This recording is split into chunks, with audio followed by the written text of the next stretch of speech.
Oh. We meet twice a year, okay, for this commission, or at least twice a year.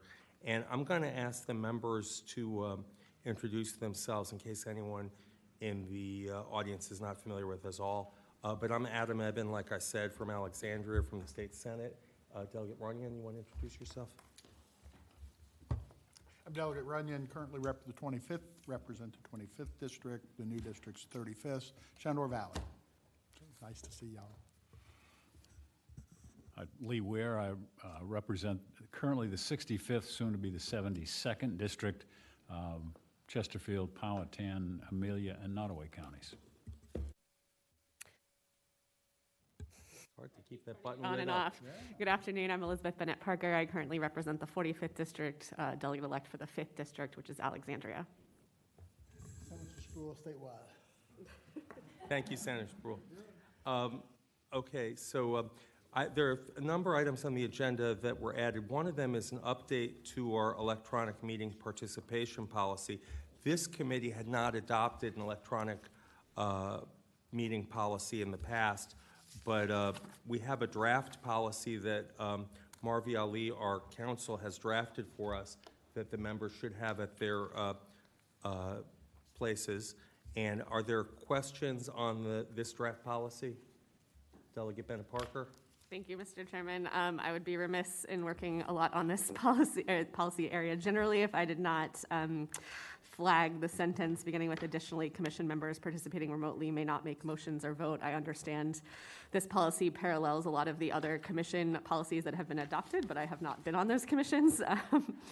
I think when we crafted the legislation that allowed for this, it was not the intent to prohibit people participating remotely from fully participating.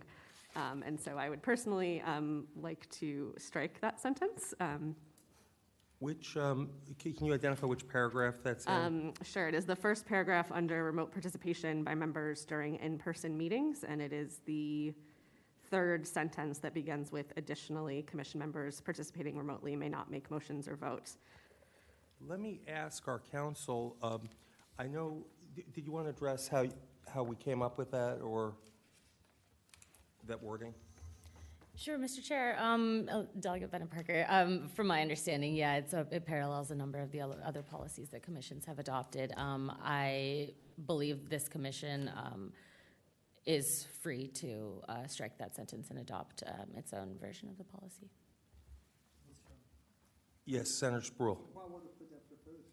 Well, I guess that other commissions that had electronic meetings have had similar language or that exact language. So the question is, if we adopt any electronic meeting policy, should we allow members who we are allowing to participate and speak to also vote or make a motion electronically? And I wouldn't see that to be a problem, because I would point out that the policy does require that a physical quorum be assembled, and so it would just be one or two, or not a majority of members who'd be remotely zooming in. So what I'm getting at, Mr. Chairman, is that to make sure that since they can do it from home, for example, then they won't come here. You won't have a quorum, so they're not going to be home, or they vote from home. Well, that would be like an argument against having any policy. This is supposed to be, it says here in the next paragraph, that the member would have to have a temporary or permanent disability or other medical convention that prevents their physical attendance, or that a member of their family they're providing care to a member of the family, or number, I guess it should be number 3 after 1 and 2, that the member is unable to attend the meeting due to a personal matter and identifies with specificity the nature of the personal matter. So, for example, if you were away on business, that could be a personal matter.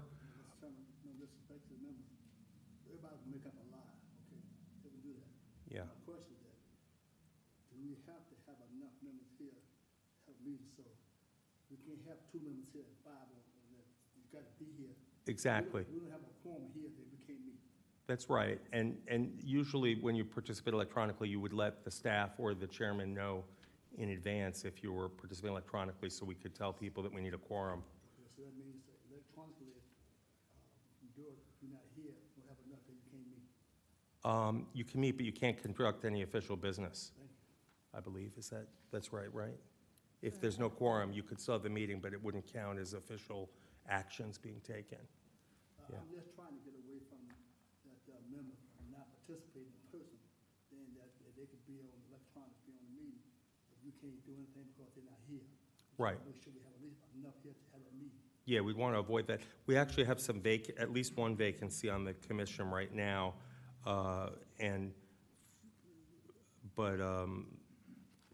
yeah.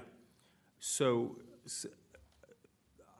I guess the first order of business is to consider, if that's an amendment, to strike the language that says additionally commission members participating remotely may not make motions or vote. So if they are allowed to participate electronically, the effect of that, striking that, would not prohibit them from voting. Mr. Chairman, I think for the reasons that Senator Spruill has elucidated, I think those are the reasons why this language, which seems restrictive, was put in there in the first place, was to ensure that we would have in-person attendance. Yeah. And this was the additional sort of incentive to maintain that. So for that reason, I'd be reluctant to strike that language. Okay. Is there any other? Mr. Chairman, I would concur with that. And I actually was involved in a discussion on this on a state board up home that we had the conversation. And they felt like it created opportunities for, let's say, mischief. And how do you determine who gets the electronic exemption? Because you are limited to a certain number, right? Because you can't maintain a quorum otherwise. And so for the reasons that Delegate Ware and Senator Spruill said, in addition, I think it just creates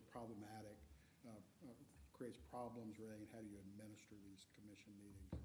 I would be opposed to that change. Okay. I don't know if you want to withdraw your proposed amendment, because I don't think we have the votes for it.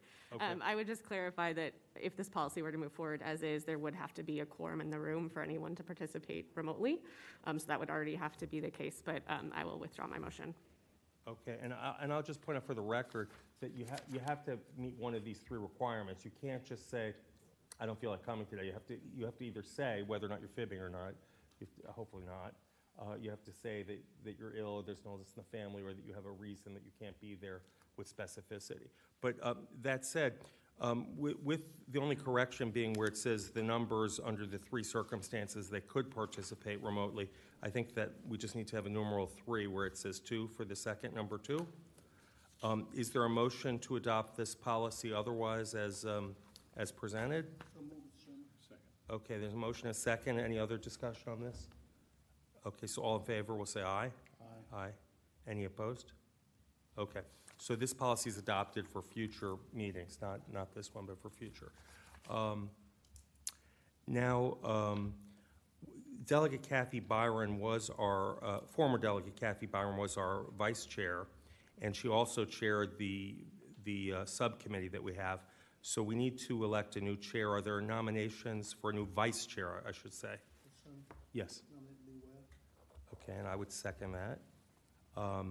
Is there any other nominations?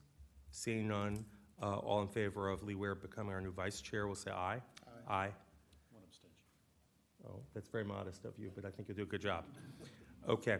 Now, the subcommittee is charged with with monitoring the performance of the VEC in particular. Is that its charge, and that includes currently. Well, it did include Delegate Byron as the chair. It includes Delegate Ware, Delegate Marshall, myself, Senator John Bell, whose term will end in January, Senator McPike, a representative of the FL-CIO, Doris Krauss-Mays, and a representative of NFIB, Julia Hammond. I think we need to come up with some mechanism to fill those vacancies. They don't have to be filled right now. What we did before was the committee had given our former vice chair, Kathy Byron, and myself the authority to agree upon how to fill them. And I would suggest, since we'll have a new General Assembly, that we give Delegate Ware and I the ability to agree upon filling them in the future. Is that acceptable, or? It is to me, yes, sir. Okay. And I don't know that we have, and we can figure out who will be the chair as well later on, if that's okay. Okay. That would bring us to our next order of business, which is the presentation from the VEC. We have Chief Deputy Commissioner Jeff Ryan here today, if you want to come forward. How are you? I'm good, Mr. Chairman. Thanks for being here. And we have his presentation is in your packet. Good afternoon, Mr. Chairman, members of the commission. I am Jeff Ryan. I'm the Chief Deputy Commissioner at the Virginia Employment Commission. Commissioner Mellis is not able to be here today. He did want me to let you know that he's recovering from a pre-planned medical procedure, but he looks forward to joining you at future commission meetings and working with you during the upcoming legislative session. So before we jump into the trust fund and tax rates, which is the primary briefing you usually get in December as it relates to the full commission, we did want to give you an update on agency operations. In terms of our production efforts, adjudication, which has been a primary focus of the agency, since January of 2022, we've completed over 324,000 work items in that area. That's an enormous amount of work. They have caught up and completed the backlog and are focused on current inventory for claims. We did want to point out as well that for the third quarter, July to September of 2023, our first pay rate was 65.8%. For the agency, that's the highest first pay rate we've had in the past 2 years. We currently exceed our neighboring states in DC, Tennessee, North Carolina, and Kentucky. So a great amount of work there and a lot of progress continuing to focus on that area for the future. If I could just interrupt for a second, could you just define what first pay rate means? So first pay rate is when people file a new claim, the percentage of claims that are paid within 21 days. Great, thank you.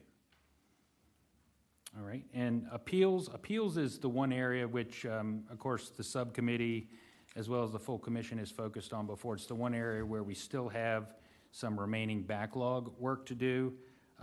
We're pleased to report that they have completed nearly 119,000 dockets since January of 2022. There are a little less than 45,000 dockets remaining to be completed. That represents about 27,000 claimants.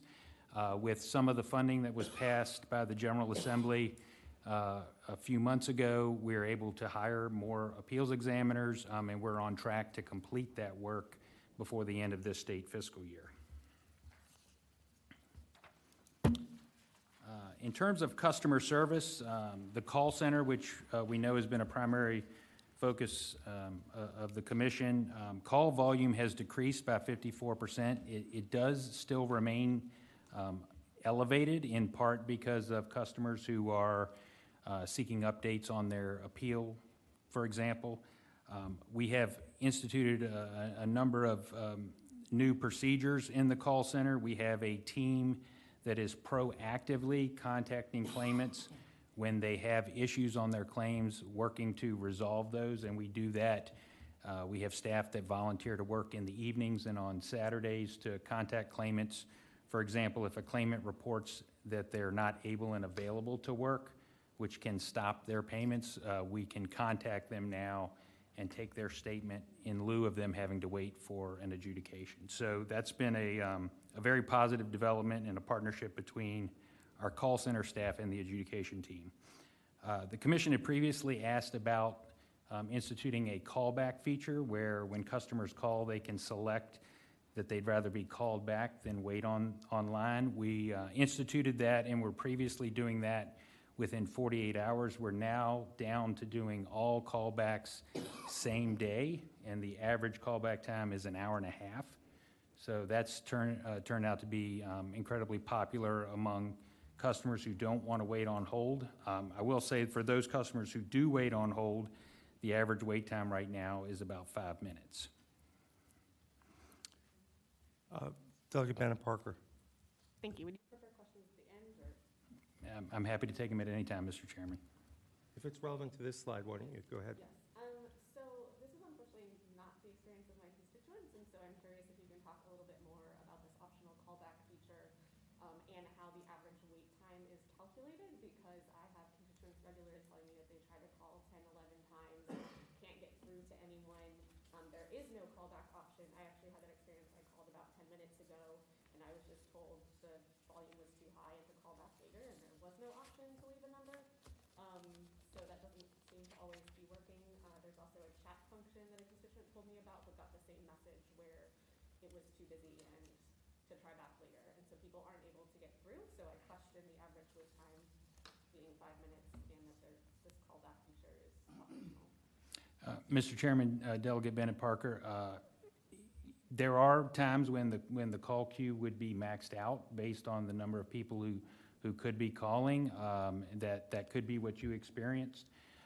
We do track every phone call that comes in, and we've done this in a number of cases where we can actually take the phone number, whether it's for your constituent or if you wanted us to look at your phone number to do some root cause analysis to see what actually happened in that particular instance, we can do that. It's certainly not perfect, and depending on the time of day and the volume of calls, like any call center, they could reach max capability. So, I apologize for what you experienced and what some of your constituents have experienced, but it has improved dramatically, and we're going to continue to work at it. Thank you. So, follow-up, Mr. Chairman? Sure. So do you have metrics on how many calls that is happening to, where someone's not able to access the callback feature or is not able to get through to anyone? Mr. Chairman, Delegate Bennett Parker, I don't have those. We could go back and look at that. We like I said, we track every phone call and could potentially construct something to look at how many follow that same type of scenario you described. I would think that would be helpful for our next meeting if you could let us know in terms as a measure of progress as to how many people are not able to access the callback feature or get into the queue. Yep, will do, Thank Mr. you. Chairman. Senator Spruill. What do you call a max? So, Mr. Chairman, Senator Spruill, so the maximum would be, and I don't know what the exact number is, but it's a function of the number of agents we have and the number of people that can be in the queue based on the number of phone lines we have opened up at any given time. Mr. Chairman. Yes, Delegate. Question, on the phone numbers to be called, is there a single phone number for everybody in the Commonwealth? Or, for instance, would I call my Harrisonburg number and get in this system of response? Mr. Chairman, Delegate Runyon, so there are a couple different phone numbers, toll-free phone numbers, that cover the entire state for people who are calling the Unemployment Insurance Contact Center. There are a network of local offices around the state that can also provide customers updates on their unemployment insurance claim. They do a lot of that in person, where people visit one of the Virginia Career Works centers, but primarily you would call the toll-free number in which the call center is located in far southwest Virginia and in Buchanan County, but that's where our primary toll-free lines go. Thank you. Yes, sir. All right. In terms of technology, we have implemented a great deal of automation for administrative tasks. This has been particularly helpful as it relates to functions that used to be performed by staff that is really what I would describe as time-consuming, tedious work that doesn't necessarily require a human to do. So we've instituted robotic process automation, and that's freed up a lot of our staff to help with higher-level work to help things move along. And we're continually trying to innovate and add new tools so our folks can do their work more accurately and more quickly. The phone system at the call center is now available in 12 languages. That was an issue we had previously brought to the commission. That's a very positive development. As we learned during the pandemic, there's a large number of Virginians who do not have English as their first language. And so this, based on our history and our call volume of what languages people request the most, we've been able to put this in place at the call center. We are also deploying a number of automated updates on the call center for customers who don't necessarily want to talk to an agent. They can now get an update on the status of their appeal, and we're currently working on automation where they can get an update on the status of their claim, when their last payment was made, how much is left on their account, those types of things. So it's another tool to help customers out with the call center. And one other item that's not listed here, we are in the process of developing an alternate login for the website, which will help more customers get into the website. I'm pleased to report that now we're seeing half of our new claims are coming through the web portal. So we know that was an issue previously that we had talked with the commission about. We're seeing great strides being made there, and by the end of this month, we expect to deploy the alternate login, which will let even more customers come in. I will say that we have surveyed our customers in the call center to ask them, you know, have you tried the online portal? You know, if you haven't, why haven't you tried? And we do see that at least a third of our customers prefer to talk to someone.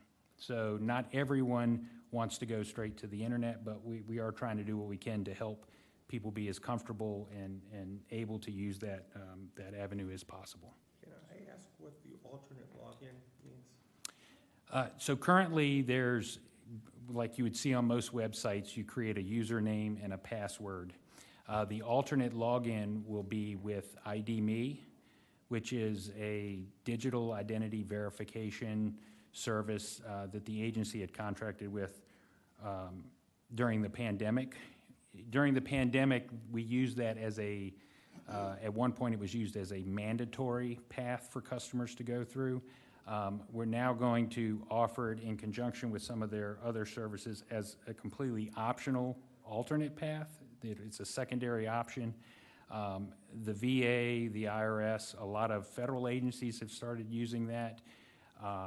They now have, in many of our local offices and in local private businesses, they have kiosks where customers who can't access ID.me or that option can go in person. They also have what they call a trusted referee service where people can get an actual human being to help them navigate that. So it's completely a secondary optional path, but we believe it's one that some people would like to avail Okay, themselves. just to be clear on what the alternate login is that like when I call my credit card company and based on the fact that I'm calling from a phone number that they have on file that they say you appear to be so-and-so and that's the way they verify?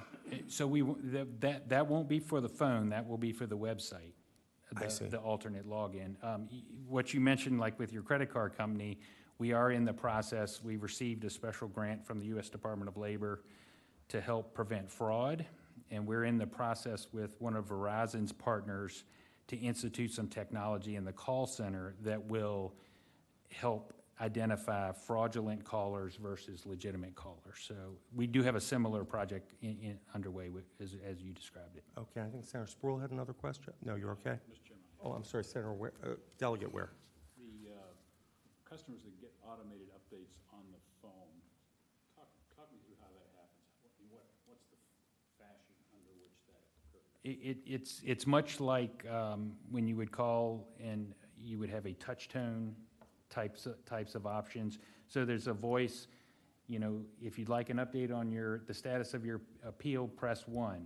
You know, please enter your PIN number, and they will get there's an automated computer-generated voice that will tell them what the update is and give them the option. The other thing, since along those lines, and I didn't mention it here, we've recently started, for customers who call, we've started allowing them to select the option to have a link text to them. We have a new service where we can text information to customers, which we learned during the pandemic was actually, for a lot of people, more effective than email. And so if customers want a link to directly log into our customer self-service portal, they can now select that as an option on the phone, and we'll text them the link so they can try to log in. And one other question. Yes. The phone number that they would call for this update, is it the same one that you were? Yes, sir. So it's the general, Yes, sir. but once you've gone through The menu. Yes, sir. Thank you. Okay. Mr. Chairman, here's a summary of the backlog since January of 2022. I would just draw you've seen this before, but this is the latest report. I would draw your attention to the bottom right, nearly 1.2 million work items. Our team's done an enormous amount of work. We're remarkably well on our way to completing the backlog, and we're very proud of what they've been able to do over the past 2 years. This next graph is a graph. Before we Yes, turn the Mr. page, Chairman. it's commendable, the number that have been completed since January 15th of 2022. But in the remaining January 15th backlog, under first level appeals, it says dockets, backlog, there are 14,586. Are those ones that were in, the people have been waiting since before January 15th, 2022? Yes, sir. Okay, because we can come back to that later.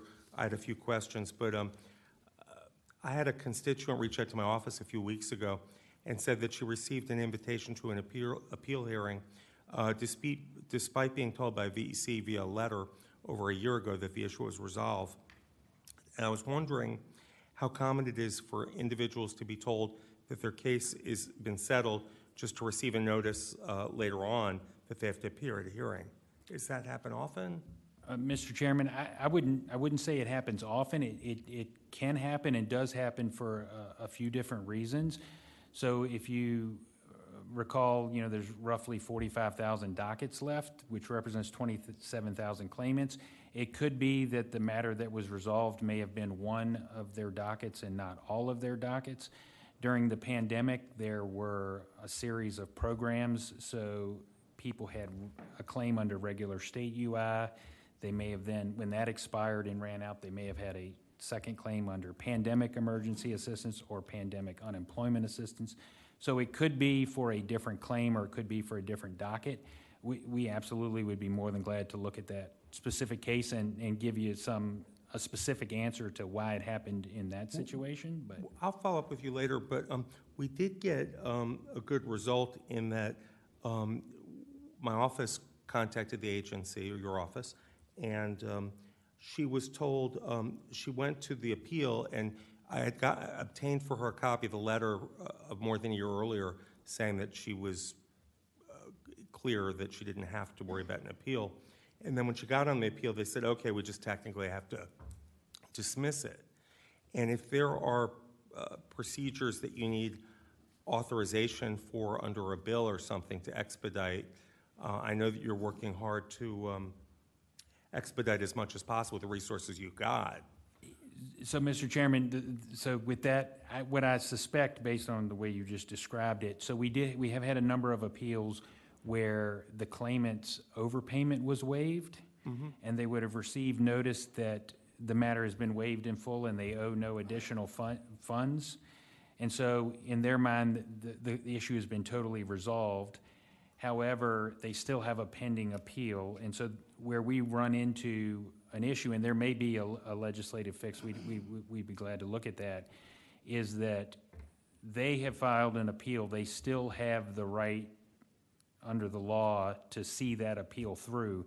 They can voluntarily withdraw their appeal, which is what it sounds like happened when they got onto the appeal. It may be that the instructions for people that they can voluntarily withdraw appeal need to be made perhaps clearer to avoid, because she was alarmed to get this other letter that her appeal was coming through. Maybe it was from a few years prior, but if there's an easy way to dismiss it or for her to know that she can waive it, that she's not in trouble over overpayment or something. Yes, Mr. Chairman. I mean, we have started for a lot of those cases using our text messaging service to text a link to people where they can go to an online form to voluntarily withdraw their appeal. So we have had some situations like that, and we have tried to address it, but we'd be glad to look at it more in depth. Senator Spruill. Why would they have to do that if you determine that's clear, it's done? So they may not know as far as they're about to have to withdraw the appeal. Why can't you do it? If you tell me, Mr. Spruill, you're good, we all good to go. As far as I'm concerned, I don't know about, I have to withdraw my appeal. All I know, is you told me, you're good to go. I'm satisfied. So why you just can't withdraw the appeal? Mr. Chairman, Senator Sproul, that's exactly, I think, what I would describe as the practical reality of what should happen. Unfortunately, in the law, a claimant has to be the one to withdraw their appeal. And so we've been trying to navigate that in a way of giving them a mechanism, and the law requires that they do it in writing or under oath. So we have to have a mechanism, whether they're in a hearing or they do it through completing a form. I absolutely think there might be an opportunity to look at that to see if that's something, some type of authority the agency could have if the claimant had a zero balance.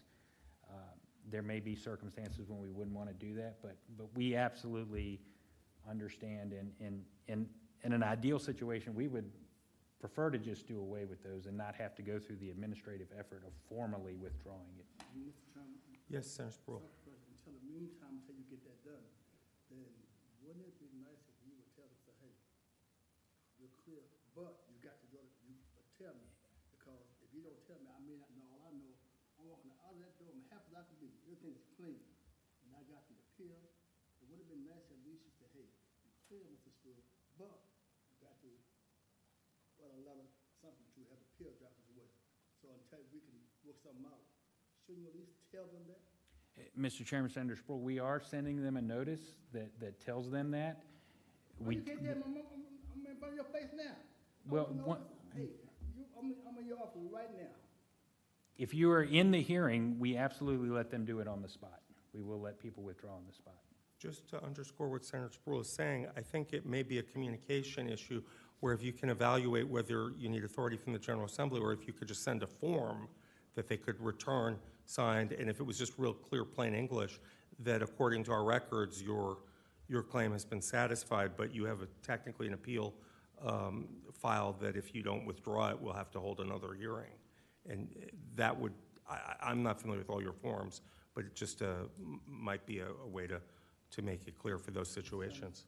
Well, can't, if that's the case, can't they have the form on his desk?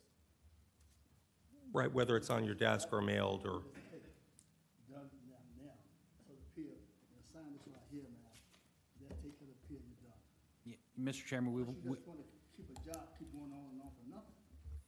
Mr. Chairman, Senator Sproul, we absolutely understand the issue, and we'll take it for action and see what we can do to clear that up for customers and help move things along. You're just not saying that now because it's me now, right? 'Cause I'm gonna call him, even though I be going to jail, I'm gonna call him in James and say, hey, this guy, is he legit, is he just saying this, because he know I got about 20 more days left, and so I'm gonna call Adam and say, hey, what this guy doing? Yeah, Mr. Chairman, Senator Sproul, we want this backlog gone as much as anybody. So we will follow through on Senator that. Sproul's calls throughout my term in office. Deputy Commissioner Ryan, I have great confidence that you will help me avoid getting too many calls from Senator Sproul. Yes, Mr. Chairman. Thank you so much. All right, Mr. Chairman, the next slide is a graph of first-level appeals, and you can really see at the beginning when the backlog in appeals was growing, that was really a function of the first phase of working the backlog down in adjudication, and a number of those cases that subsequently turned into an appeal. And you can see, since the fall of 2022, we've made steady progress, and as I previously mentioned, we will be working to get that done and completed by the end of the state fiscal year. In terms of fraud, we continue to work with our partners. The Office of the Attorney General has a unemployment insurance fraud unit that's funded by a special grant from the U.S. Department of Labor. They've had a number of indictments and restitution ordered. As well, we continue to work with the federal government and our partners at the U.S. Department of Labor, Office of the Inspector General, as well as other federal law enforcement agencies to prosecute fraud. Turning to the trust fund, pleased to report we're at an all-time high for the trust fund. The current balance is 1.5 billion. The solvency rate, which is 55%, which matches last year's solvency rate, is above the key level of 50% when the fund builder would be required to be instituted. So that's a good note to make. As you'll recall, tax rates were frozen, and we'll talk a little bit about that in a future slide. But the combination of unemployment being very low over the past 2 years, along with the deposits that the General Assembly made into the trust fund, has resulted in a healthy trust fund balance. So just to underscore then, the trust fund, if, we're at 55% solvency, same as last year, if there should be, we don't want a recession, but if there was a recession, we're not expecting anything like the pandemic level claims. We're in good fiscal shape to pay claimants if it should be necessary. Yes, Mr. Chairman, and I would just point out 55% at 1.5 billion, which is very close to where we were pre-pandemic. And I'll show this, if you look at this slide right here, we were just under 1.5 billion in 2019 with an 86% solvency rate. And the question that begs is, why did the solvency rate go down? Well, it's an actuarial type of calculation that looks at the past 3 years of claims, and it's a formula that projects out, like, what is your potential liability. So the pandemic really distorted the solvency calculation. So if you look at 2019 relative to where we're at and if we do have a recession, we hope it's a modest one, if at all, but the pandemic really did distort some of the solvency calculations. So when you look at the total dollar value, we are really in a very healthy place. This is just a recap of the previous deposits the General Assembly authorized into the trust fund.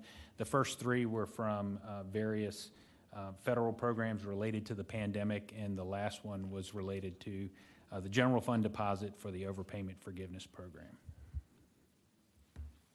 In terms of average state tax per employee, we calculate these tax rates and publish them by the end of December every year. Tax rates were frozen by the General Assembly to help shield employers from pandemic-related claims. You'll see the rates in effect for 2023, and we are getting ready to publish the rates for 2024. They will be at or below the rates for 2023 on average. And then we'll expect, and you'll see in the next slide, pool tax is currently at $2.40, and that is held steady. There is the potential that could go down for 2024, but again, we're going to finalize that and publish it here by the end of the month. That's tax per employee over what period? $2.40? Is that per? That's the average tax per employee. It's on a wage base of $8 per year. Per year. Okay, so just $2.40 per employee. Okay, Yes, sir. So the next slide is a distribution of the tax rate. So there's really 3 components to the tax rate. The fund builder, which is currently not in effect and only goes in effect when we fall below 50% solvency. There's the pool cost, which was on the previous slide, which is really the amount that cannot be directly attributed to a single employer, so it gets spread across the entire system.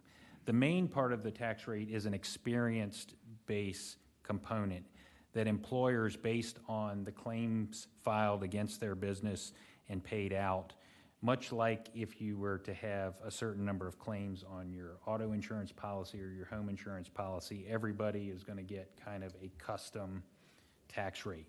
And if you look at this table here, it shows the various tax brackets and the number of businesses that are in those brackets. I would point out a couple different numbers. So under the 2023 column, if you look at the very top line, the lowest tax bracket, we have 178,000 businesses in that tax bracket. That's an increase from the prior year, which is a positive development. And then I would also point out under the assigned tax rates, for any time a new business is established in Virginia, it gets a flat 2.5% tax rate, a significant increase in the number of new businesses created in Virginia in 2023 compared to 2022. So with more businesses registered, we will see more tax revenue come in calendar year '24, but businesses are benefiting from a very low tax rate situation right now. In terms of assigning which rate you're in, is that based on your record of claimants or something else? It's based on your record of claimants. Okay, thank you. The one exception to that is if an employer doesn't pay their taxes or is delinquent, they will automatically go into the highest rate. And that's driven in the code. Unemployment insurance claims. So far, January through November, we're at 122,997 claims. That is an extremely low number. We are on track to to be at or below where we were pre-pandemic. If you see 2018 and 19, we were just over 130,000 in each of those years. We expect to be there by the end of this year. That's about a 10% of what we got in 2020. So just to give you some context of what came through during the pandemic, about 10 times as much came in 2020 versus what we had pre-pandemic or what we're currently seeing in the current calendar year. Virginia's unemployment rate, this is really a good news story here. For the past 2 years, rates have remained low and currently are still low. So we're very fortunate to be benefiting from a strong labor market. Labor force participation rate. So we have seen steady increases in Virginia's labor force participation rate up to 66.8%, which is the most recent month. Just to give you some context on the size of the labor force, we're now at 4.6 million, well above where we were in January of 2020, what I would describe as the pre-pandemic level. So been significant movement in terms of people coming into the labor force, going back to work, and seeing higher participation rates. And when you look at that compared to some other states, Virginia is really leading the way. When you look at some of our competitor states, we're really moving much further ahead. Compare us to North Carolina, we're 6 percentage points almost above them. Even Texas, we're over 2 percentage points above them. We've had a bigger recovery from 2019 to 2022 than these other states as well. So it's really I would say, a good news story to see such a strong labor market in Virginia at this time. Senator Delegate Ware. It is a good news story. It seems to fly in the face of the anecdotal references that I get from employers pretty widely, not only in the area that I represent, but in other places that I go to. Is there some way of bringing those two together to make sense of it? It's not what I hear from people. Mr. Chairman, Delegate Ware, if I understand your question as it relates to employers who are having challenges finding workers, that is something we hear. We do still hear. Part of it is that so many people have gone back to work and are actively employed. The number of people who are, and if you look back at the unemployment insurance slide, 2.7%. That's really the gap of who is available to go into open positions. So having lots of people working with very few unemployed people is what the businesses you're talking to are seeing. Is just there still is room for more people to come into the labor force, whether that's people who currently reside in Virginia getting off the sidelines, if you will, and coming back, going to actively looking for work again, or more people moving to Virginia to seek employment. So you can have the two dynamics together, even though they do seem to run counter to each other. Can I ask, I see under the comparison states, we've got Florida, Georgia, North and South Carolina, Tennessee, and Texas. I don't see Maryland, and I was just curious, do we know how Maryland is, our neighbor to the north? Mr. Chairman, I don't have it off the top of my head. I can look at it. I will say that I do know in the past when I've looked at Maryland, they tend to have a very strong rate close to ours. Northern Virginia, DC, Maryland, that entire area has even if you looked at the jurisdictions up there, separate and apart from the states, they have very high labor force participation rates. Thank you. Yes, Delegate Bennett Parker. Is that the end of the presentation, or is there more? No, Mr. Chairman, that's... Okay. Did you have a question? Please go ahead. Thank you. A few questions. First, I think employers were required to start making unemployment insurance payments electronically starting this year, and I was wondering how that's going, if that was correct. Well, so, Mr. Chairman, Delegate Bennett Parker, so there are a couple different components to the electronic activities that our employers are supposed to do with us. The one we're mainly focused on really isn't related to payments, but it's related to their reports being filed electronically. We still have a number of businesses that will file they file their tax reports electronically, but they can still mail us a check, if you will. They don't have to necessarily do an electronic funds transfer. I don't know if you're asking about that. The other component is electronic SEP reports. So we do require employers to file their separation reports with us electronically now. Thank you. Is there another question, or? I did, but I'm happy to yield to colleagues. No, why don't you go ahead and continue? I guess my if you'd like. follow-up to that question, and I did have one or two others, was I think I was looking at the JLARC recommendation number 40, and I thought we'd had legislation on this topic as well, but I noticed that as of last year, the status of that recommendation was TBD. I don't know where that stands about the VEC should require employers to make UI payments electronically starting this year. So, Mr. Chairman, Delegate Bennett Parker, I apologize, I would need to look at the code. If I remember correctly, that may have given us the authority to require it. We're not at a point where we are requiring the actual payment to be made electronically. We are requiring employers to submit all of their tax reports and documentation electronically. So it's a little bit akin to if you filed your tax return electronically, but then dropped the check in the mail, if you will, to the IRS or the Virginia Department of Taxation. Got it, okay, but the reports are going electronically, thank you. The other question I had, and I do appreciate your time and presentation today, was going back to, I think, slide 2 on the timeliness of first payment. And so I note that we're currently at 65.8%. That's the highest rate over past 2 years. But I think at the July subcommittee meeting, there was, the slide said that the goal was to meet the DLL timeliness standard, which is 87%. And I think at that point in July, we were ranked 42nd among states in timeliness. So I'm curious what steps are to get us up to the DLL standard.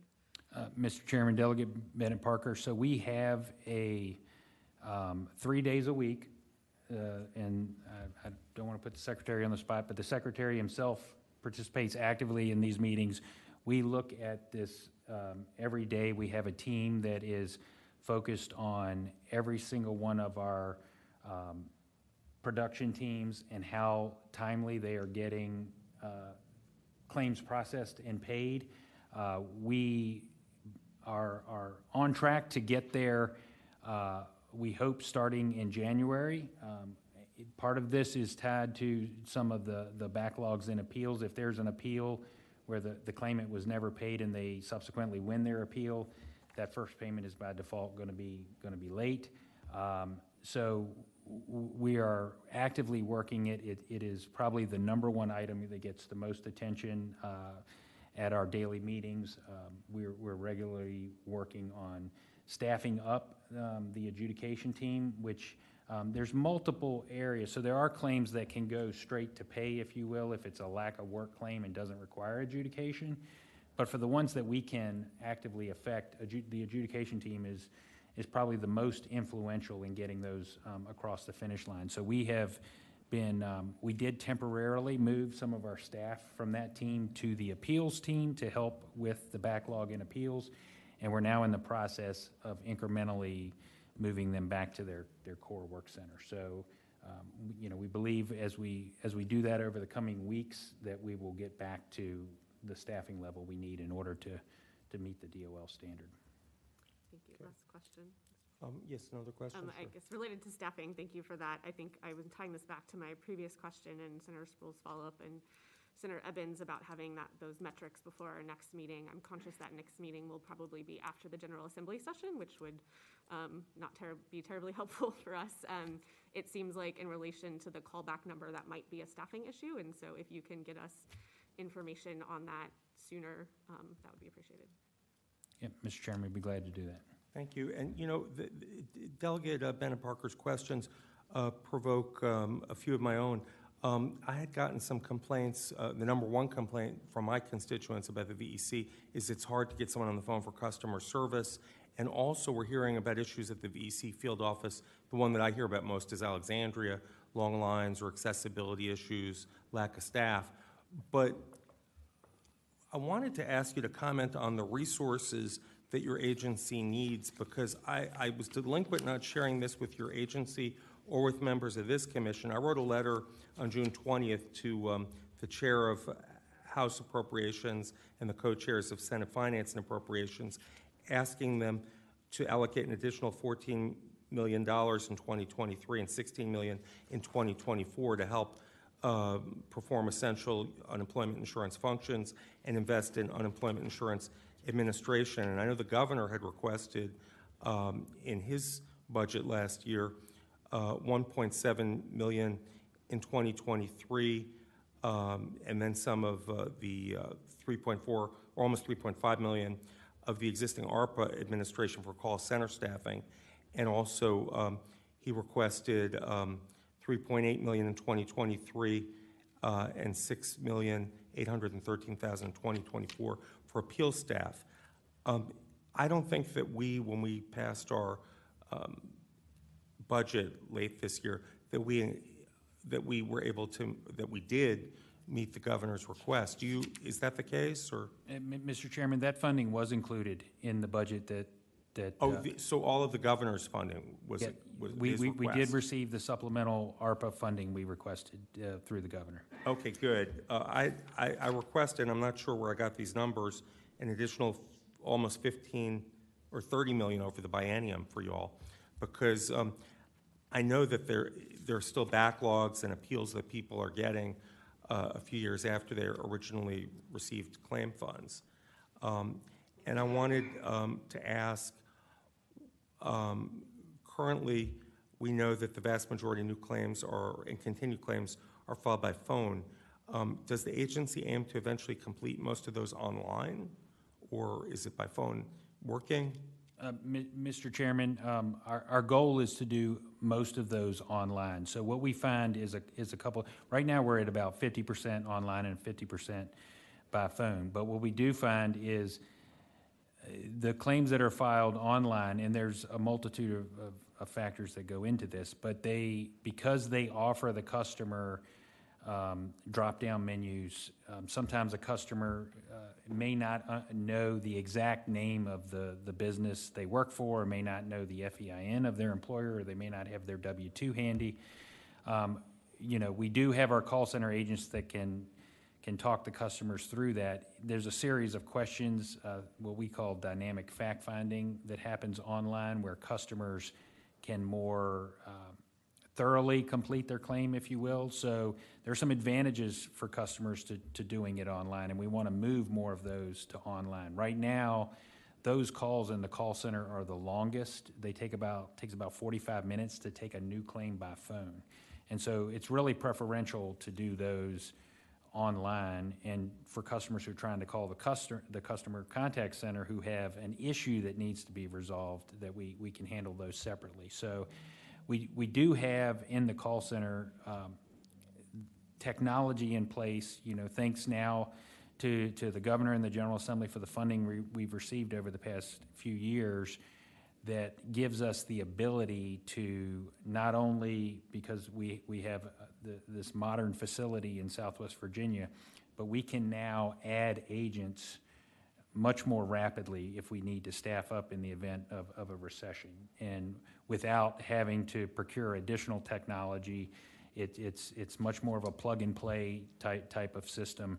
We can log into a console and add ports and add staff, really at will. So we have more flexibility now than we previously did. That kind of answers my next question, and I just want to clarify, because we had, I understand we'd laid off call center workers last summer because the funds had run out, I guess, and the one call center was closed. Do you have the capacity to provide assistance by phone to most claimants if we see unemployment claims rise? Mr. Chairman, I would say if we see unemployment insurance claims rise, we would expect to see some funding, additional funding come through the regular formula through the federal government. And that will, necessitate us adding staff to our existing call center. And we do have the ability to scale up in our new location. Okay, good. And then I had another, if I might, unless there are other members who want to go first. I would say despite VEC's July and October reports that the agency resolved all claims from 2020 and 2021, I understand VEC has a growing list of claimants owed benefits from 2020 and 2021 called the 3-year list. I'm not as familiar, but do you know how many claimants are currently on that list? Mr. Chairman, I'm not familiar with a list called the 3-year list. What I can tell you is that there are some claimants who, if they won their appeal, and it may have been an appeal from 2 or 3 years ago, and we have to go back and do separate drawdowns from the federal government from the pandemic-related programs, that's not necessarily an instantaneous process, that they don't win their appeal and the next day the check is in the mail. Right. So there are some claimants that are their appeal is still being processed, if you will, so that they can be paid out. That would be, I hate to infer based off of something called the 3-year list, because I'm not familiar with that nomenclature. Maybe it means 3-year claims are 3 years old, but I'll ask you one more. I had a few for my office. One is the wait for a first level appeal hearing is now 516 days or 17 months, which is 17 times the federal standard of 30 days. Is that accurate? Mr. Chairman, I couldn't tell you if it was exactly accurate as of today, but that's probably what it is. I will say this. Yeah. The appeals team is currently working on 2 efforts. We have a dedicated group of examiners that are working on appeals from 2023. So the goal there is to focus on current claims and to try to stay current with current appeals, as well as we have a team working on the backlog. We have deliberately, in appeals, focused on, we could have put all of our effort into scheduling hearings and rapidly gone through and probably disqualified most people. But we have deliberately taken a triage effort to review every appeal to see if there's any basis where it could be resolved in favor of the claimant without a hearing. Could the overpayment be waived, even if it could be waived under one of the federal waivers favorable to the claimant, before we go through the effort of scheduling a hearing. So that has taken longer, but the ultimate outcome of that is we're trying to find resolution that, considering the nature of the pandemic, that is most favorable, considering if the law supports it and it's warranted, that it's favorable to the claimant. Certainly there are some employers that are contesting appeals, and we're having hearings in cases where appropriate, but that has taken more time. But I think what's resulted in the end from that has been better for the customer, if you will, even though I will concede it has taken longer than we would want it to. I appreciate you working with the results, with the resources you have, but let Senator Spruill jump in. Only question. You said 500, how many days you talking about? 516 days, 17 months, which is 17 times the federal. Problem working on the current list right now. need more staff to work in that backlog? So, Mr. Chairman, we are using some of the appeals staffing money we received from the General Assembly and the governor a couple months ago, and we are hiring more examiners. And I'm not trying to make, 10 years' worth of claims in 1 year, and we certainly felt the impact of that. And we would certainly admit that additional staffing would have helped. I don't know that we could have staffed to what the pandemic pitched us, even if. Well, Senator Sproul, you want to? Yes, sir, I'm sorry, sir. I'm trying to find out backlog now. Forget about that, what happened in the scope stuff, I'm saying right now, 500 some days, so say, you're having a problem right now keeping up the current right now. So I'm saying, do you need more staff right now to catch up from that 512 days? Do you need more staff right now to catch that up? Because you're talking about a year, almost 2 years. So can you use more staff to catch that up right now? Mr. Chairman, Senator Sproul, so we are hiring more examiners right now to help with the backlog. So what we've been doing there is hiring wage examiners, which is proven. We're finding attorneys across the country who may have their own business and are willing to be an appeals examiner when they can squeeze it into their calendar.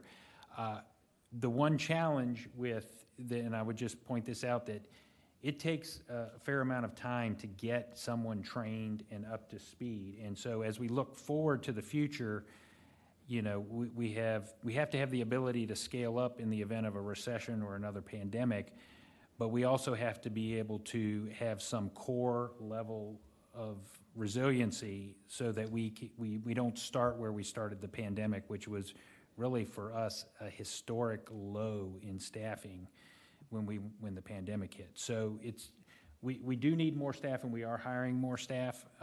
But as we look to the future, we're really looking closely at what does our base level need to be in order to be able to respond in the future. And respond to staffing up if you need to. Yes, sir. And I would just to follow on Senator Sproul's question by saying the appeal backlog was over 45,000 at the end of November. So it sounds like you're working on it, but what is the plan to reduce the wait time in the short term, if there is a short-term plan? So, Mr. Chairman, we are focusing on really the two teams I mentioned, the team that is staying current with current hearings and all current appeals for 2023. And what we're seeing is we're getting a lot of separation cases, which that's where there's an active dispute between an employer and a worker.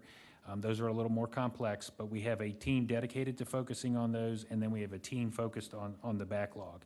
And they report daily on how many hearings they conduct, how many reviews they complete, how many withdrawals they get. Right now, we're getting about, maybe 80 or so appeals a day, and they're completing, north of 200, some days closer to 300 a day. So we are steadily making ground, and we believe we're going to be caught up by the end of the state fiscal year.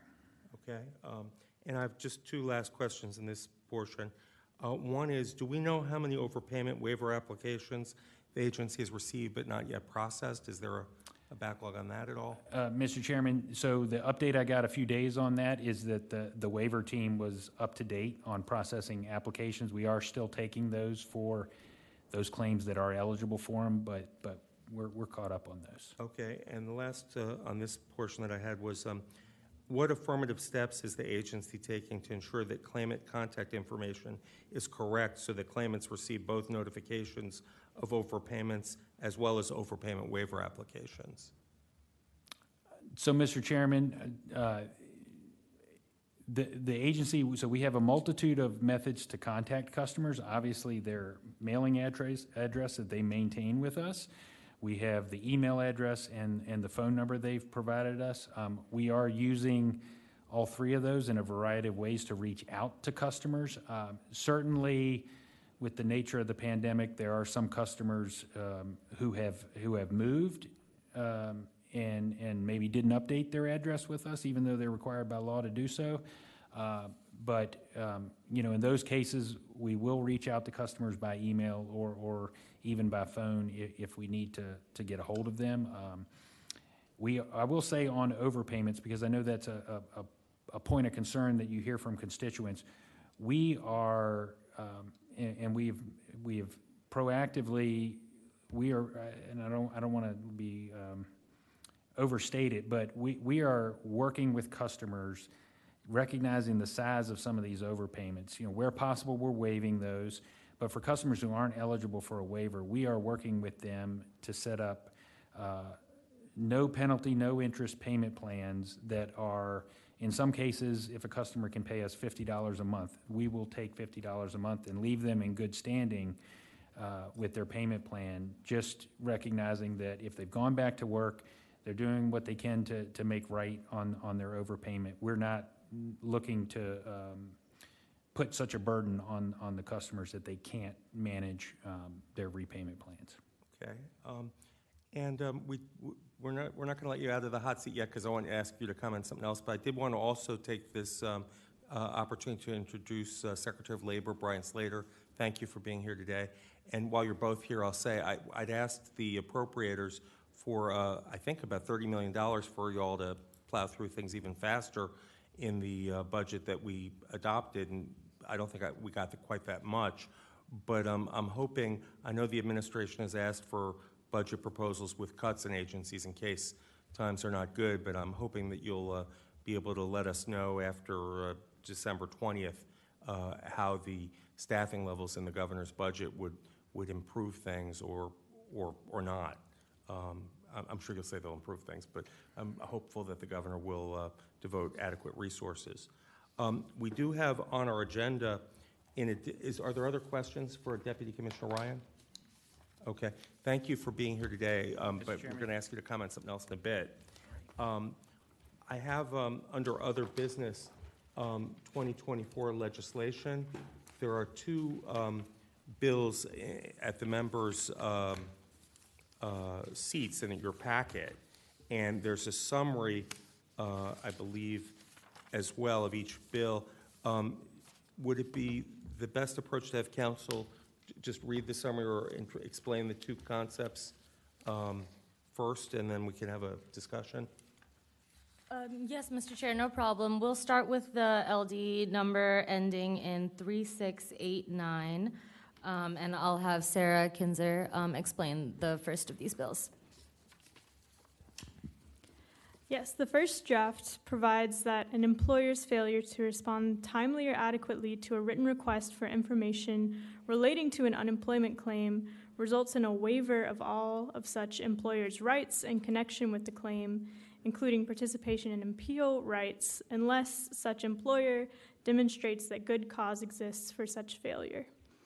The bill requires the Virginia Employment Commission to provide written notice for each instance of untimely or inadequate employer response to such requests, and specifies that such notice may be delivered through the employer self-service tax system website maintained by the Commission.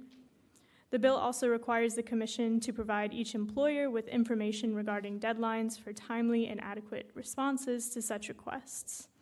Such provisions of the bill apply to erroneous payments established on or after July 1st, 2024.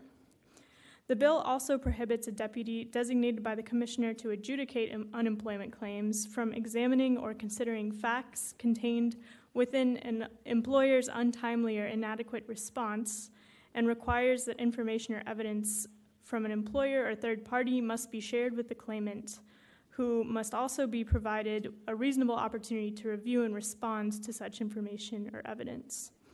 The bill requires such deputy to provide the reasoning behind the decision as described in the bill and a short statement of case-specific facts material to the determination, together with any notice of determination upon a claim. Thank you. I think we have some stakeholders who may want to comment. We've got the administration here if they'd like to comment. We also have Ms. O'Rourke from the Poverty Law Center. Would you like to come forward? And anyone in the audience who wants to come forward afterwards, please just signal me. So may I provide the commission with handouts? Sure. Okay, let's just kind of go through the purpose of this. Thank you. Thank you very much. So I'm Flannery O'Rourke from Virginia Poverty Law Center. Thank you, Mr. Chairman.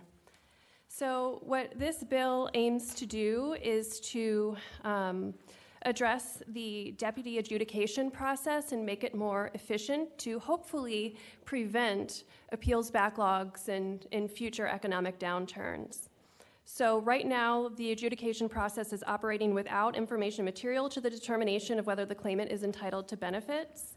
This leads to delayed and inaccurate entitlement decisions, increased appeals, improper payments, and costly and time-consuming collateral effects. And I've broken this down into 3 parts. The first deals with untimely employer responses.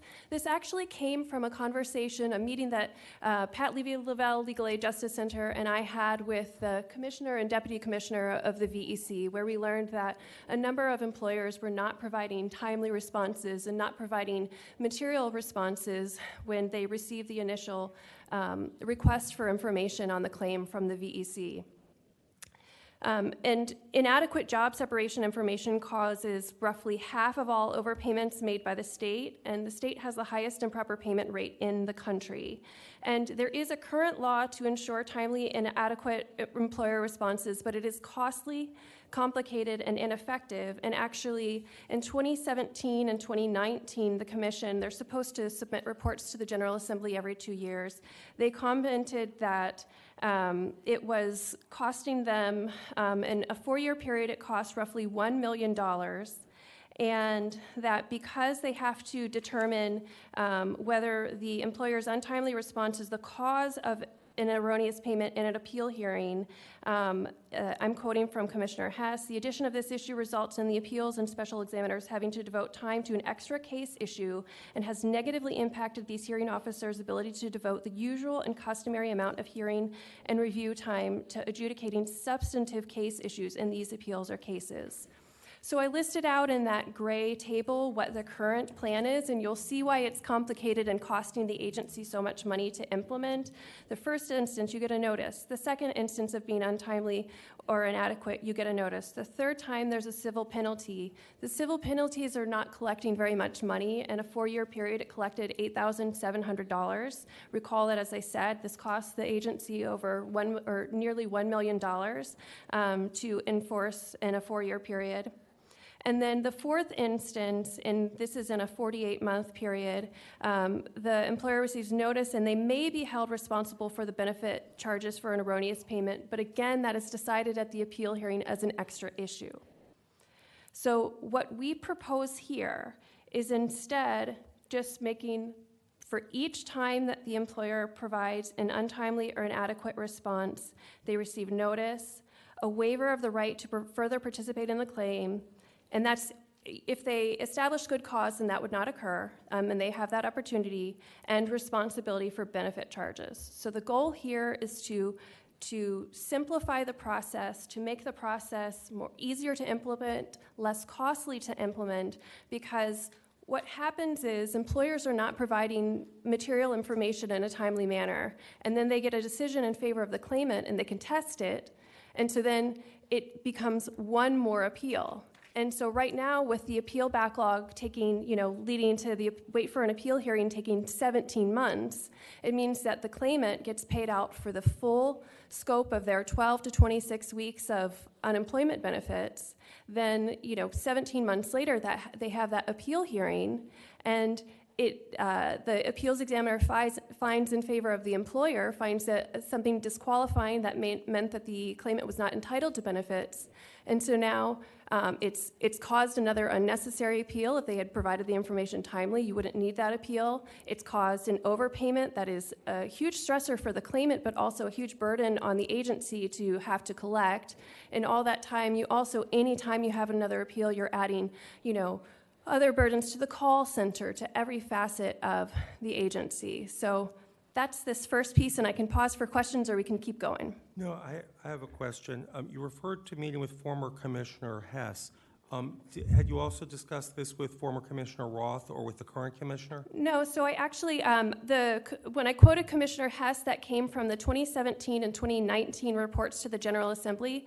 I met in November with Commissioner Mellis and with Deputy Commissioner Ryan.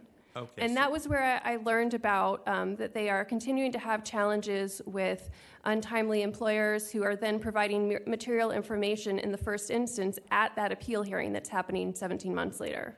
Okay, so to distill down your support for this proposal, it's to amend the code to encourage employers to timely and adequately respond and not let them off so easy without a penalty 4 times. Right. And I think the reality is that looking at the past reports, most employers are timely. But if you have a subset of employers that do not provide timely reports, then it can wreak havoc on the system. And I think especially since, as the Deputy Commissioner pointed out, now employers are required to provide these reports electronically. They're already registered with the system. They're already regularly providing information to the VEC, so they should be fully equipped to provide a timely response, absent good cause, reason for late. Senator Spruill. On the bill, the time it says 10 days, you keep referring to time, what do you consider time? Mr. Chairman, Senator Spruill, we did not amend the timeliness. The timeliness was already within the bill as 10 days, Within the code. within the code. So you agree, that's okay with you? That's, I have no position on that time. I think what you're trying to do is get people to honor the 10 days in an accurate and complete way. Is that my understanding? Right, we're trying to incentivize employers to, and encourage employers to respond in a timely manner so that we can get to that correct decision in the initial decision and not have to get to the right decision at the appeals hearing. Because even when the appeals hearings, even when there's only a month late, which, a month wait, which is the federal standard, that's still 1 month too long. That's still a cost to the agency and to claimants that is really avoidable. Okay. Delegate Ware, I keep promoting you. Senator Spruill very kindly gave his sheet to Deputy Commissioner. Let me Oh, I have one.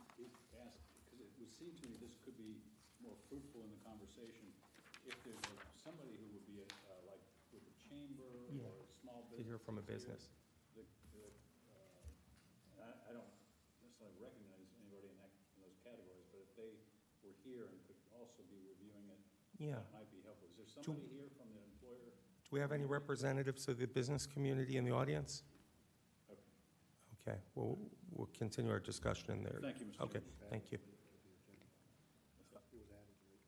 Okay. Any other questions from members of the committee, from Ms. O'Flannery, Ms. O'Rourke, I'm sorry. Okay. Deputy Commissioner, did you want to address any potential impacts of this legislation? Mr. Chairman, I'll just say, thank you. We did get a copy of the bill this morning. We are looking at it. We obviously don't have a position on it at this point, but we look forward to working with yourself and stakeholders, to include the chamber and the business community to review this bill and provide our input. Thank you. Okay. Any other questions on this? Okay, and then there's the second. The second bill is interesting. What it does is it provides a statute of limitations of 3 years from the last year of the benefit year in which an overpayment is made. In other words, if the state believes or VEC believes an overpayment is made, they would have 3 years, 3 calendar years, I guess, from after the overpayment is made to come forward, except in the case where it's suspected fraud. There'd be no limitation for fraud in this. And it would also say that if the claimant dies, they couldn't go after the estate, or if the claimant is bankrupt, they couldn't go after them. So it would provide a 3-year period encouraging the VEC to act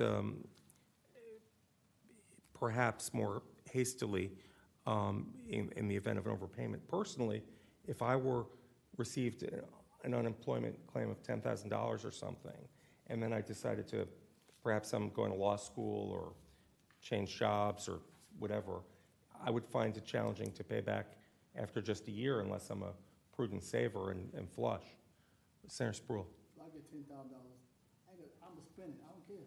Mr. Chairman, my question is that if a mistake is made, not on my part, and you do all you can to go after me to get it, is there anything on the VEC part who was saying that they sent me a check. Now, of course, I wouldn't do that $10,000, I would put a flag myself. What happened if it's a small amount? The customer received a small, let's say $2,000, and they're really in need, okay, they're really in need. And so, it's not a flag to them, and they don't really understand that, hey, they got an overpayment of $2,000, they don't know that. Is there anything made on the B&C part to punish yourself instead of putting a burden on the customer who may not be able to pay that $10,000? But I appreciate that he was saying $50 and let them pay it back. But are they putting some type of burden on themselves to do back a check? Say, why are we making these mistakes on sending all this extra money?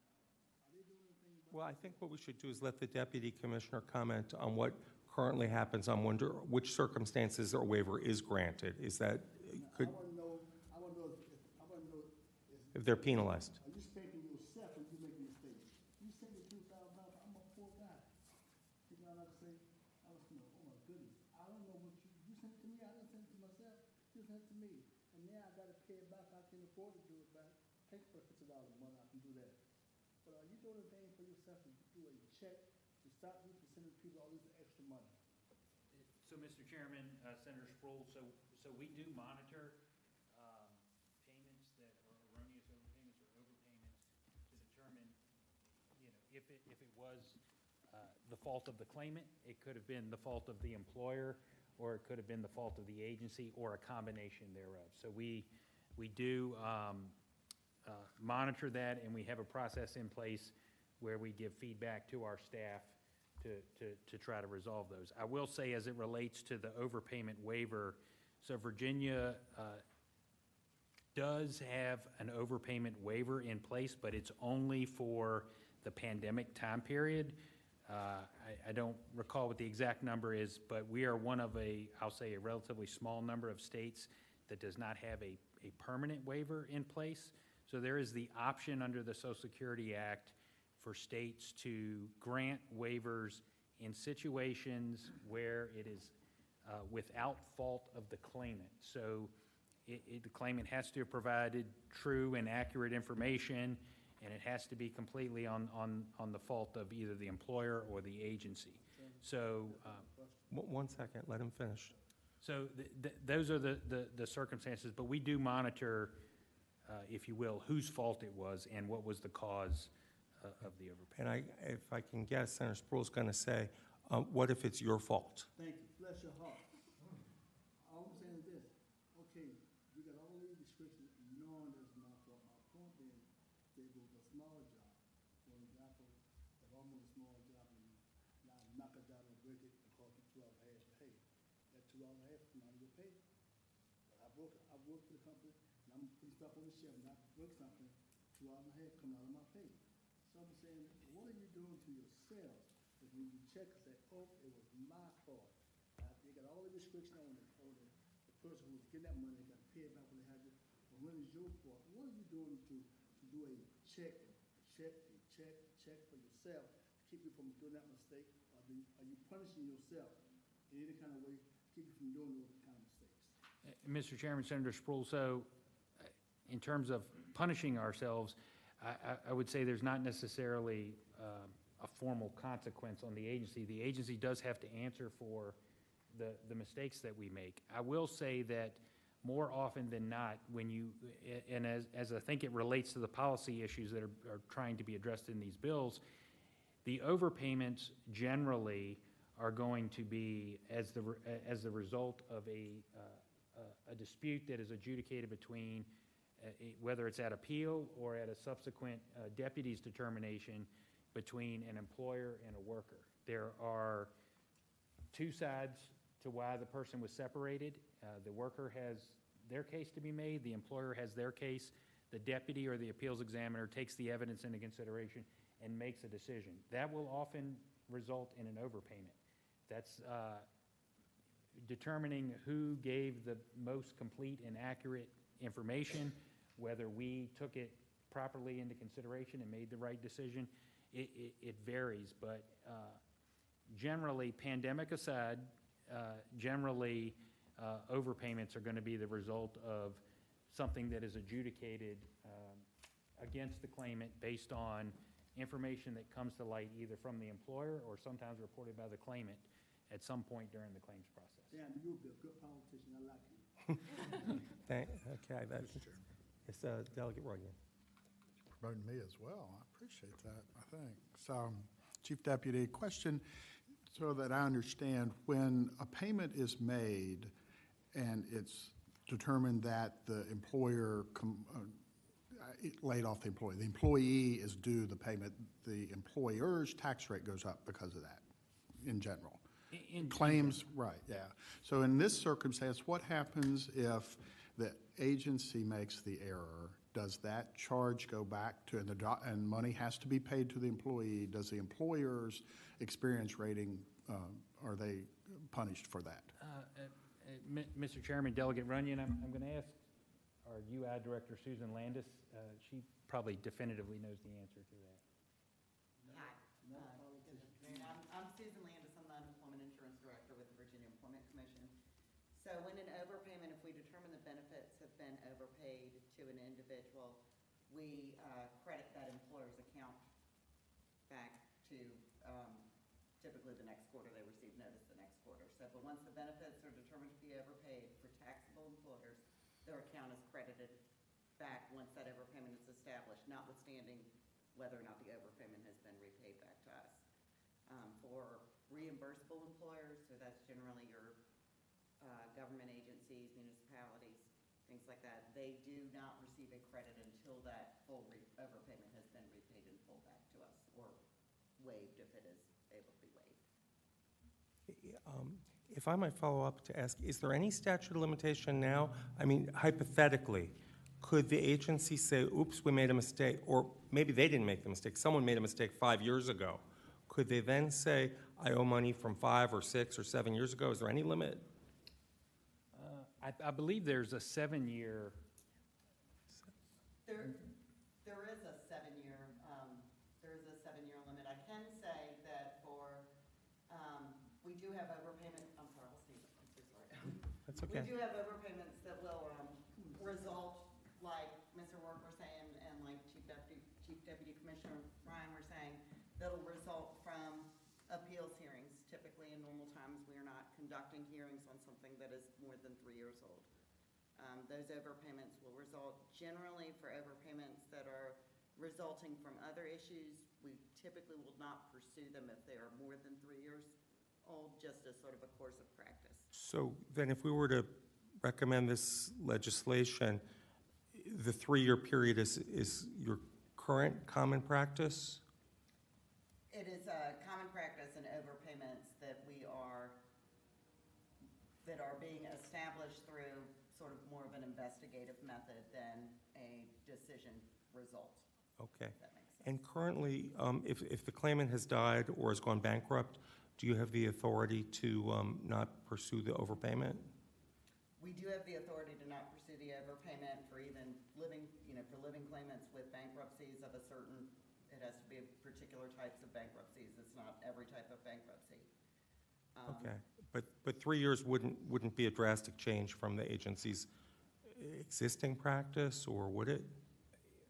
Mr. Chairman, the one question I would have, and we haven't had a chance to review this in detail, but just in terms of the 3 years, whether the legislation's intent is to prevent us from establishing an overpayment that's 3 years old, or to prevent us for continuing to collect on an active overpayment that is over 3 years old. So we'll need to look at specifically what that 3-year time period applies to, because there are a number of customers that are in active repayment plans that will take longer than 3 years to repay. We just want to make sure, when we do our review, what that period applies to. Okay. It says the exact words were determined as uncollectible and discharge the payment for overpayment from its records if it's unpaid after 3 years from the last day of the benefit year. So it's actually, could be more than 3 years. Yeah. I don't know if we need to explain it any further, or the one, discuss it further. and again, we haven't had a chance to review this in detail. What I would infer from that, though, is that we would need to have all of our payment plans established for a maximum time period of 3 years, or if we establish them for 4 years, the fourth year would be by default uncollectible. So there may be some unintended consequences. For normal unemployment, the maximum amount you can collect is just under $10,000 for a 26-week period. So you spread that across 3 years, maybe it's not as burdensome as some of the pandemic repayments, which can, you know, be tens of thousands of dollars. So we'll need to look at that, but you know, we understand what the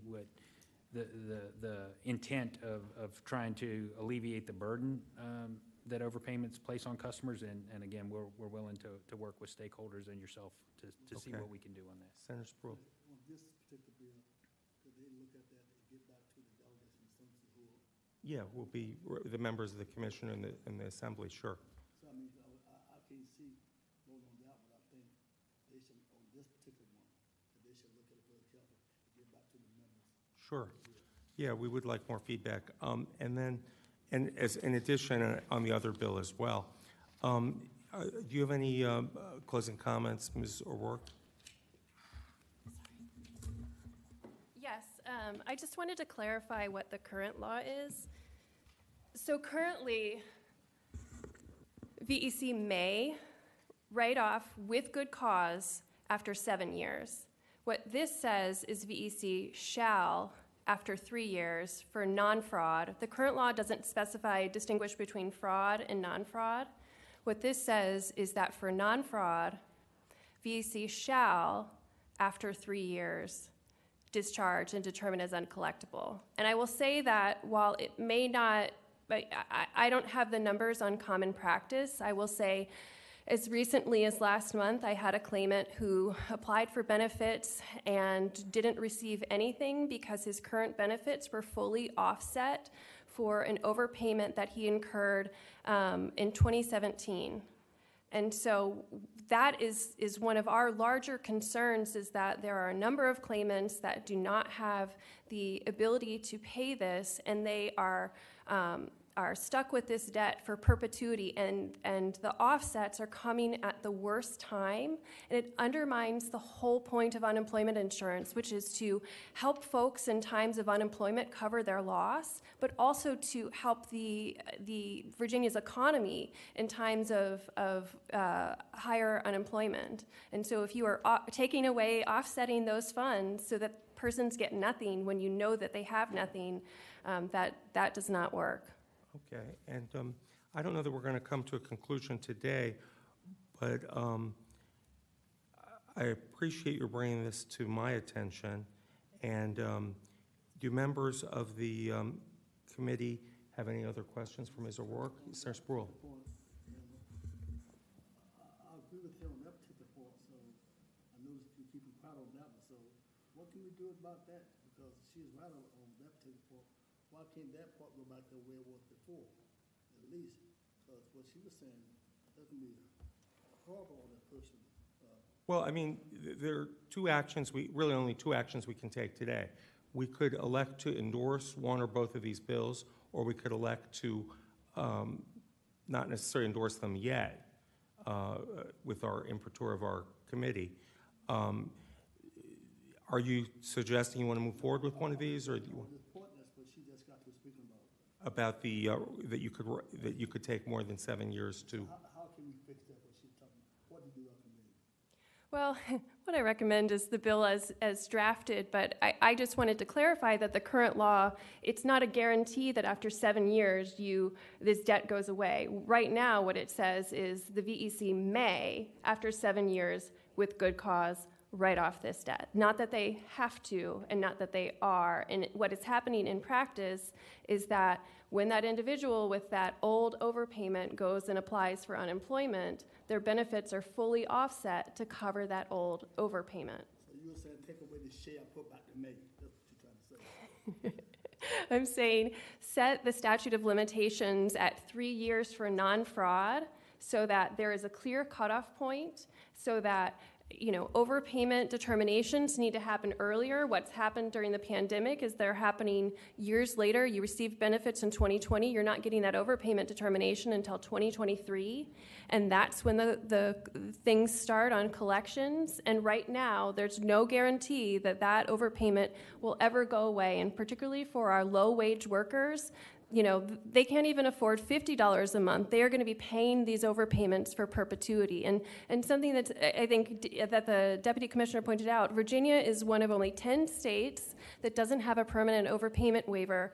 And the Commission has not supported the past 2 years when we have brought, or Delegate Hudson brought, overpayment waiver legislation. This is sort of an alternate way to address overpayments so that it doesn't last for perpetuity, so that the agency isn't expending, more money to collect on these overpayments than it's recouping. Okay, and if I could just follow up, the Deputy Commissioner brought up the circumstance where someone could enter into a payment agreement in less than 3 years, and then the way this is written, would that agreement end at 3 years if they've already entered in the agreement? That agreement would end at 3 years, even if they've already entered into it. And this really came from the fact that the National Consumer Law Center says a 3-year statute of limitations on debt collection is best, and I can give you all these handouts as well. And also a number of other states have a 3-year limit, such as Utah, Nebraska, Michigan, Georgia, Delaware. Most states distinguish between fraud and non-fraud in their write-off criteria, which currently, as I said, we don't. Collection efforts past the 3 years, as I said, are likely to have diminishing returns and harm low-wage workers. And also, by setting the starting point, and the Deputy Commissioner pointed this out, by setting the starting point limit at the end of the benefit year, Virginia is incentivized to make these overpayment determinations and conduct appeal hearings earlier. So I didn't want to set the statute of limitations as though our appeal hearings are always going to take 17 months to occur, because I hear from the Deputy Commissioner that it will be resolved by the end of the fiscal year. And going on that, we need to set a reasonable statute of limitations that conforms with federal law. Okay, so we have 2 courses of action before us. The first bill, with the employer failure to respond to requests for information and notice requirements, we haven't heard from representatives of the business community. It's my intent to introduce this legislation, but give the business community time to come forward before I bring the bill and say that we've endorsed it. We're not going to meet again before session, though. So the second bill is whether or not we should conform with those other states, and you referenced federal law. Is that on the sheet that you provided? When I was referencing federal law, I'm sorry for my lack of clarity, I was referencing that I didn't want to set a statute of limitations that allowed for us to have appeal hearings that take 17 months to occur, because in fact, the federal standard is 30 days. Okay, and this would only affect claims after July 1st, 2024, if it were passed by the General Assembly and signed by the governor. Exactly. Okay. So does the committee have an appetite to take up any action on this bill today, or the one to set the statute of limitations? And I would say, even if I do introduce it and we agree to it, I would still have an open ear to stakeholders if there should be any other new information. Mr. Chairman. Senator, Delegate Ware. You seem determined to bring me into the other chamber. I don't know. It's just a bad habit. Probably we're in a Senate meeting room. Interesting, word for word, what you said about the first of these 2 bills is my own view. It's my intention to carry it forward, obviously hearing from stakeholders, including the agency and employer representatives, and taking in their thoughts. That's exactly the conversation that we've had. Okay. Independently in separate conversations. So I certainly am I'm interested in seeing that proceed. Okay. The second one, I don't have the same level of confidence. You mean the first one, the one about the employer request for information? The one that we haven't heard from them? So I have an incentive, because in the Senate we've got these bill limits, except if a bill is endorsed by a commission. So is there an interest in endorsing the bill on a limitation on the collection of overpayments with the 3-year statute of limitation after the year. Mr. Chairman, I would make a motion that we would endorse that bill. Okay, is there a second? Is that the first one, something? This is the second bill on the summary sheet. The one, maybe it's the, is it the first one we discussed? Anyway, it's the draft. It's the second one on the summary sheet. It's marked as 2414023D about receiving benefits that you're not entitled. It's the shorter draft, the one that's one page. I misspoke. I'm speaking of the one that's 3689D. Okay, let me see where I am. Oh, so this is the one on the employer failure to respond to requests? That's the one you'd like to endorse? That's the one. Okay, so is there a second to that motion? Second. Okay, so unless there's discussion, all in favor? Speak to the. You speak to it? So I can appreciate the concern. As an employer, I'll share with you that oftentimes these processes do not work perfectly. And a 10-day turnaround to give up all your appeal rights seems to be draconian, to be honest about you. I think there's probably a place to get to that is fair, but again, speaking from an employer's point of view, this takes away all their abilities to manage their circumstances. So I'm going to vote no in this, but I would encourage the business community and the administration to be engaged and look at this. It did surprise me that we have the violations, but we never talked about the percentage of folks that fail to report in a timely manner. How big of a deal is this? Do we know that information? Do you want to pose that question before we vote? Do we Actually, know? not. It's not necessary. Okay, just a rhetorical, okay. Mr. Chairman, may I Yes. briefly respond? I don't know the percentage. My understanding of the issue came from Commissioner Mellis and Deputy Commissioner Ryan. However, I can say that when circumstances occur that are necessitous that would cause an employer to be late, there is a good cause exception. So this isn't 10 days no matter what. This is 10 days unless you have good cause for being late. And I would just point 10 days is the current requirement. It's just not, there's no teeth against it.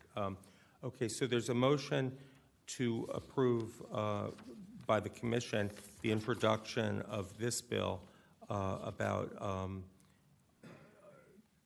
determinations, penalty for pattern for failure to respond to requests for information. You're talking about 3689D, right? That's correct. Yeah, and I guess there was a second? Okay. So all in favor of endorsing this bill will say aye. Aye. Any opposed? Okay, so that's 4-1 for that. And then the other bill, was there an appetite to take up that as statute of limitation of 3 years for non-fraud only? Mr. Chairman, question for you. Yes. So on that one, so that's what the business folks were saying, that before you introduce the bids, you will meet with the stakeholders. Yeah, I would meet with stakeholders on both bills if they're, I'll put them in anyway, but I would welcome stakeholders from both sides to learn of any other consequences. I move that the second bill be introduced. Okay, is there any discussion on that? This is the statute of limitations for non-fraud overpayments. Mr. Chairman, I'm not going to support the motion, but I'm not going to vote no. I'm just going to abstain. I just don't feel confident at this point that I am clear enough on it to support the motion. You're a Simpson now. You're a Simpson now. You're true. Okay, thank you for that clarification. Was there anyone else in the audience who wasn't heard, who feels compelled to weigh in on this before we vote? Okay. So there's a motion and a second for the one on limitations on collection of overpayments from non-fraud.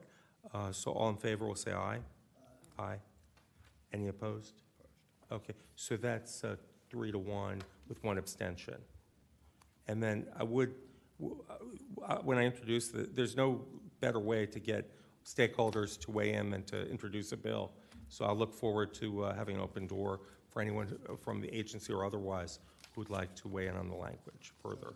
Question to you. Yes. Be sure to invite your colleagues Yeah, we can meet together in, our offices during the session as we hear from stakeholders. And Delegate Ware, it's your intention to put in the first bill that was endorsed in the House. I'm planning on putting in the Senate, both of them. The other bill on the limitations for unemployment, is there any interest by Delegate Bennett Parker in introducing that? You don't have to commit to it today. If I could get back to you on that, that would be great. Okay, well, just let us know.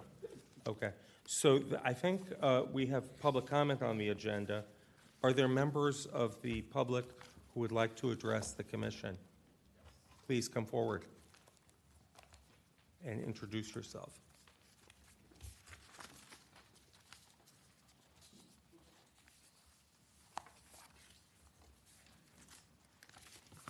Welcome. Hi, thanks for taking time to public comments. My name's Jonathan Brashears. I'm from Virginia Beach, Virginia, and I'm here just in hopes, really desperate hopes, to have somebody that can help me or somebody else that has had to endure this process that I've went through. July 2021, I was let go of my employer, and with the agreement for 16 weeks of supplemental unemployment, so as long as I was unemployment, I'd get my check in full for about 4 months. Long story short, I didn't get any of it simply because I never received a PIN number through the mail on time. The week after I was let go, I filed an application online, never received the PIN number. A couple weeks later, called back. They weren't able to help me out, said they would send another one. That didn't happen. I did that several times. I realized after the third time that I needed to do something else. I went to the office, which wasn't there at the time because due to the pandemic. So that's right, I had to refresh daily, multiple times, to be able to get an appointment online. Finally, I get through an appointment. I still wasn't able to get help through that. I submitted a written appeal because that seemed like the only way. I found out that didn't do any good because I didn't have a claim to file the appeal against. Reached out to my local representative. They filed a legislative inquiry on my behalf. And then in November of that year, I finally received a PIN number. Unfortunately, they denied my back pay, and nobody could tell me why. Filed an appeal. 16 months later, I finally have the appeal hearing, thinking that I'm going to be able to get this issue resolved and, end this nightmare. That didn't happen. The examiner told me that I could have filed the appeal over the phone or filed the claim over the phone without a PIN number. That kind of blew me away, and I go to look up my phone records to show them the hundreds of times that I'd called, but it had been over, it was 2 years before that, so my phone records weren't available. Once I got the notification that the first appeal had been denied, it gave me instructions that if I had more evidence, I could submit a second appeal. I requested the second appeal to tell them that I wanted to subpoena and submit my phone records. I didn't get the normal notification back of the hearing date, and after a few weeks, so after I called back a bunch of times again, I found out that I didn't specifically request a hearing to submit submit my documents, so I didn't get another hearing. Somebody else just reviewed my the appeal again, no new information, so they denied it again. And my only course of action at that point was to, pursue legals. I had to sue the VEC more or less. Called multiple lawyers. Nobody wants to take my case because they're used to battling employers versus employee, not just the commission itself. So I don't know what else to do at this point. I have no other avenues, and that's all of my savings and all kinds of debt that I've incurred from that, and I don't have another avenue here. I don't know if there's anything that can be done at this point for me, but these kind of situations I understand is an anomaly and isn't necessarily normal, but these kind of things have to be addressed. And I feel like if people at the VEC were trying to help people more as opposed to finding a reason to tell me no, is what it felt like, I feel like the situation could have been handled differently from the beginning. I don't have anything else other than hopefully somebody here can help me in some way, shape, or form. But I just really hope that nobody else has to do that. I see the things that we're doing, and I appreciate the numbers that you are processing, and I understand that it's overwhelming, but there's got to be something for people that I didn't even have the employer try to fight me on it. It's just a clerical thing, and I am just up the creek without a paddle, so to speak. and it's unbelievably frustrating and disheartening. Yeah. Thank I'll you save for being here, Mr. Bashir. Can I ask again, when did you have your unemployment issue occur? What? I was initially laid off in July of 2021, and then I had my hearing in June of 23. And if it's not too personal, can I ask how much money you're out or you're talking about? Yeah, over $25,000 total between the two, between what the unemployment office would have given me and the supplemental that I would have received from my employer, then I would have been able to. Okay. I don't think we're going to be able to resolve your Totally situation understand today, that. but I'd like to give you my card, and maybe you could give us your testimony that Okay. you prepared, just so we could have a follow-up. Thank you very much. Thanks. Yes, Senator Spruill. Would you like to comment on this case? Yeah. No comment. Hear this, because these are the first two I've heard before calling, trying to get to the defendant. This is not the first one. So I'm saying, so now, I don't want him to just comment, just pass the buck, let the young man go home. All my. Thank you. I mean, why can't someone really look into this thing and make sure, Yes. not just Give pass lip the buck service, and yeah. leave it alone? Yeah. I mean, Well, that's what I was getting towards. I didn't want to, but, Mr. Deputy Commissioner, would you like to comment at all? Mr. Chairman, I appreciate the comments from Mr. Bashir's. We can't comment on an individual's claim publicly, but what I can assure you is that if Mr. Bashir has a few minutes when this meeting concludes, we will be glad to step aside and exchange contact information. If there is a path to get this resolved favorably for him, we will absolutely work to do that. Thank you. We certainly appreciate that. don't leave, young man, don't leave. Oh, I'm getting cards, I'm getting numbers. I got Thank you. contact. I got emails too now. Okay. Thank you for being here and raising that, sharing your story with us. I'm sorry for what you endured. Is there anyone else who would like to comment before we adjourn? Okay, I'm sorry the meeting's been long, but I think it's been enlightening and helpful. Members of the commission, any other comments? Okay. I will convene a meeting when we're in session. I'll send the proposed legislation to the chamber, the AFL-CIO, and to the agency. Will have a copy so that we can get any more feedback. Unless there's anything else, with that, I'd say we're adjourned. Thank you. Well done. Sorry.